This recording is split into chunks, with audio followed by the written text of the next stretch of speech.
pohon, anaknya jatuh, akhirnya pohonnya ditebang. Kata ibu, kan katanya nggak boleh dilarang.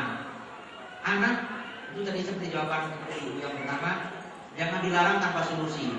Jadi kalau pohonnya ditebang jadi sedih, dia nggak bisa manjat lagi. Ayo, kapan-kapan kita ke taman yuk, kita main manjat di taman yang ada panjatannya, dan didampingi orang tua.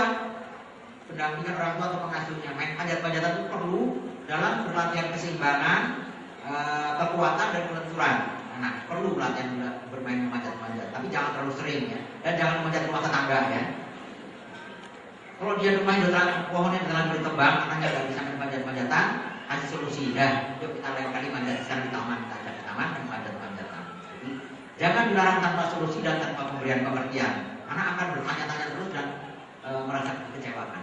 Itu terima kasih. Tadi kan yang besar memang udah 8 tahun dan main bonekanya mungkin udah lewat, sekarang udah bisa membaca dan lain sebagainya.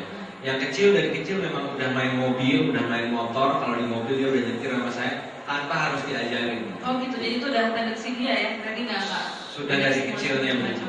Dan kalau ngejawab tadi yang masalah dongeng, saya rasa setuju gitu ya kalau anak sering didongengin, atau kalau zaman saya kecil ada kaset Sanggar Cerita, mungkin bapak ibu juga sering dengar, itu melatih imajinasi gitu kan, melatih imajinasi. Ada sebuah raja gitu, kita membayangkan rajanya berjenggot, badannya begini gitu.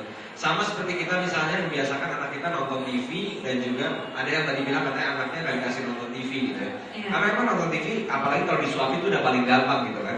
Dia diam, dia duduk, dia bengong gitu ya, nggak ngapa-ngapain, dia hanya menikmati. Tapi kalau kita dengar, let's say radio aja, penyiar radionya bilang, wah ini sekarang kita lagi suasananya di pantai, ada suara ombak begini. Mungkin pantai yang ada di kepala saya misalnya di Kuta, di Bali gitu. Tapi pantainya Dr. Hengki misalnya di Anyer, bisa berbeda-beda, imajinasinya terlatih. Mungkin itu kali ya. Bukan karena penyiar kan, tipsnya radio ya? Iya, karena penyiar juga. Oke, Dr. Hengki mungkin sedikit aja tips soal susu formula tadi kalau memang ada, dan juga tadi kayaknya ada pertanyaan yang paling pertama tadi soal kalau dari Ebert, apakah ada alternatif lain gitu? Ya, terima kasih Bu ya. Mewakili bukan sebagai perusahaan, tapi tolong lebih teliti untuk melihat komposisi dari komponen formula yang ingin Ibu tuju. Artinya jangan asal beli hanya karena tren. Jangan asal beli formula hanya karena ikut-ikutan tetangga beli ini, aku juga mau beli ini, karena nanti dianggap gengsi.